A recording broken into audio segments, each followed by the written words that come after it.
Hello guys, eto nagluto ulit tayo ng ating fishball. Ito po yung homemade na ginawa nating fishball. So eto pang-apat na luto na ito. Napakasarap po itong ginawa nating fishball. So pang-apat na pong ano ito. Ito po yung ginawa natin kahapon. Super yummy. Napakasarap. And then, gumawa po tayo ng sauce ni Mang Juan. Ayan. Para i-dip natin dyan.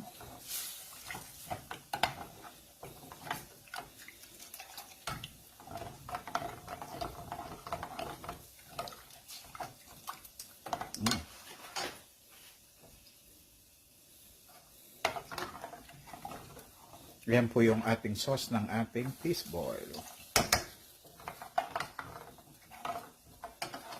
Ayan po ang ating mga fishball. At napakasarap. Super sarap po sila.